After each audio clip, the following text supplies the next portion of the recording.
एक side atom come and दूसरी side ज्यादा, एग्जैक्टली इसी इम्बैलेंस को केमिस्ट्री कैसे परफेक्ट बनाती है, लेट्स डिकोड द मैजिक।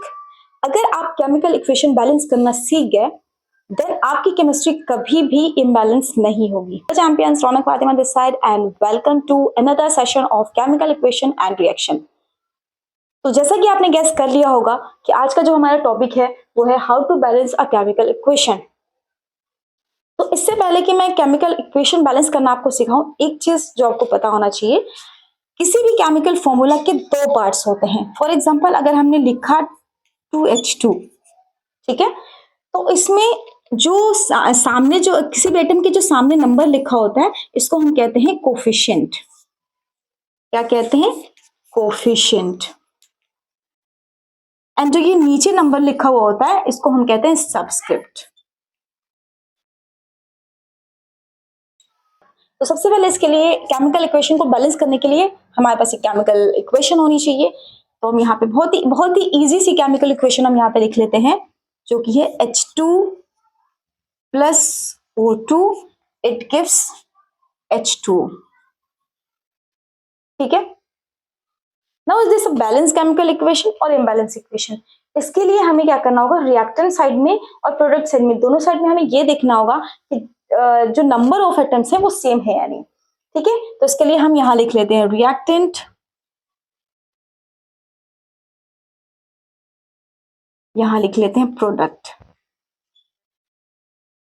ठीक है, और यहाँ पे एटम्स के नेम, कौन कौन से एटम्स प्रेजेंट है, हाइड्रोजन एंड ऑक्सीजन। ठीक है, अब रिएक्टेंट साइड में जो हाइड्रोजन के नंबर है कितने हैं, 2, तो हमने यहाँ पे लिख दिया 2। प्रोडक्ट साइड में हाइड्रोजन कितने हैं, 2, तो हमने प्रोडक्ट साइड में भी लिख दिया 2। ना ऑक्सीजन रिएक्टेंट साइड में कितने प्रेजेंट है, 2, तो हमने यहाँ लिख दिया 2। अब प्रोडक्ट साइड में ऑक्सीजन कितने प्रेजेंट है, ओनली 1, तो हमने यहाँ पे लिख दिया 1। तो ये इम्बैलेंस है। तो हमें क्या करना होता है, रिएक्टेंट और प्रोडक्ट दोनों साइड में जो एटम्स के नंबर हैं वो उनको इक्वल करना होता है। ठीक है, तो हमने यहाँ पे, अगर हमें यहाँ पे 1 से 2 करना है तो हमें क्या करना पड़ेगा, हमें यहाँ पे 2 से मल्टीप्लाई करना पड़ेगा 2 करने के लिए। नाउ अब क्योंकि हमने प्रोडक्ट के साइड में 2 से मल्टीप्लाई किया है तो हमें इस इक्वेशन में भी 2 से मल्टीप्लाई करना पड़ेगा। तो एज अ कोफिशिएंट हम यहाँ पे 2 से मल्टीप्लाई कर देते हैं। अब ध्यान देने वाली बात यह है कि जब भी हम कोफिशिएंट लिखते हैं तो वो उसके आगे जितने भी एटम्स प्रेजेंट रहते हैं उन सब में वो मल्टीप्लाई होता है। तो हमने कोफिशिएंट यहाँ पे 2 लगाया था तो ऑक्सीजन को बैलेंस करने के लिए, बट यहाँ पे ये हाइड्रोजन से भी मल्टीप्लाई हो गया। तो अब फर्स्ट स्टेप पीछे आइए, जैसे ही आप केमिकल इक्वेशन बैलेंस करने लगिए फर्स्ट स्टेप पे वापस आना पड़ता है। तो अब फिर से चेक करिए, हाइड्रोजन रिएक्टेंट साइड में कितने हैं, 2, ठीक है, प्रोडक्ट साइड में कितने हैं। अब क्योंकि आपने यहाँ पे 2 से मल्टीप्लाई कर दिया ऑक्सीजन को बैलेंस करने के लिए, तो ये जो कोफिशिएंट है वो हाइड्रोजन से भी मल्टीप्लाई हो गया। तो अब यहाँ पे जो हाइड्रोजन हो गया वो 2 2 4 हाइड्रोजन यहाँ पे प्रेजेंट हो गए। ठीक है, तो अब यहाँ पे हमें हाइड्रोजन को 4 करने के लिए रिएक्टेंट साइड में क्या करना पड़ेगा, 2 से मल्टीप्लाई करना पड़ेगा। 2 से हमने मल्टीप्लाई कर दिया, अब 2 से हमने मल्टीप्लाई किया रिएक्टेंट साइड, तो हमें 2 से यहाँ भी मल्टीप्लाई करना पड़ेगा एज अ कोफिशिएंट। तो अब फिर से चेक करिए, यहाँ पे हाइड्रोजन कितने, रिएक्टेंट साइड में 4, प्रोडक्ट साइड में कितने हैं, 2 2 4, ऑक्सीजन रिएक्टेंट साइड में कितने हैं, 2, और प्रोडक्ट साइड में कितने हैं, 2, है ना। यहाँ पे 1 था, यहाँ पे 2 से मल्टीप्लाई होकर 2 हो गया। तो अब जो है ये रिएक्शन हमारी पूरी तरह से बैलेंस्ड है। लेट्स टेक अनदर एग्जांपल, जो कि N2 plus H2 it gives NH3। ठीक है, नाइट्रोजन और हाइड्रोजन जो है एज अ रिएक्टेंट है और प्रोडक्ट की साइड में हमारे पास है अमोनिया जो कि NH3। ठीक है, अब क्या करना है आपको, यहाँ पे लिख लीजिए आप रिएक्टेंट, यहाँ पे लिख लीजिए आप प्रोडक्ट, यहाँ पे लिख लीजिए आप नाइट्रोजन और यहाँ पे लिख लीजिए आप हाइड्रोजन। अब नाइट्रोजन काउंट करिए, रिएक्टेंट के साइड में नाइट्रोजन कितने हैं, 2, तो हमने यहाँ लिख दिया 2। प्रोडक्ट साइड में नाइट्रोजन कितने हैं, ओनली 1, तो हमने यहाँ पे 1 लिख दिया। रिएक्टेंट साइड में हाइड्रोजन कितने हैं, 2, तो हमने यहाँ 2 लिख दिया। प्रोडक्ट साइड में हाइड्रोजन कितने हैं, 3, तो हमने यहाँ पे 3 लिख दिया। ठीक है, अब क्या ये दोनों तरफ रिएक्टेंट साइड और प्रोडक्ट साइड में नंबर ऑफ एटम सेम है, बिल्कुल भी नहीं। तो हमें सेम करने के लिए क्या करना पड़ेगा, अगर यहाँ पे नाइट्रोजन 2 है तो यहाँ पे 2 करने के लिए हमें क्या करना होगा, 2 से मल्टीप्लाई करना पड़ेगा। तो हमने यहाँ पे 2 से मल्टीप्लाई किया, है ना। तो अब क्योंकि हमने प्रोडक्ट साइड में नाइट्रोजन में प्रोडक्ट साइड में हमने 2 से मल्टीप्लाई किया, तो हमें यहाँ भी एज अ कोफिशिएंट यहाँ पे मल्टीप्लाई करना पड़ेगा 2 से।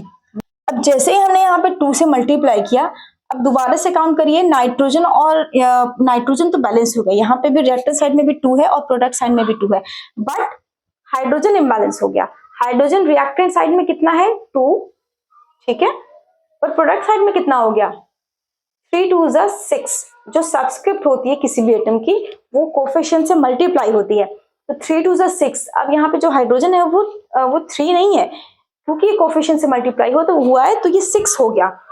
तो चूंकि ये 6 हो गया है, प्रोडक्ट साइड में जो पहले जो हाइड्रोजन 3 था वो अब 6 हो चुका है, तो हमें इधर भी 6 करने के लिए क्या करना पड़ेगा, हमें रिएक्टेंट साइड में 3 से मल्टीप्लाई करना पड़ेगा।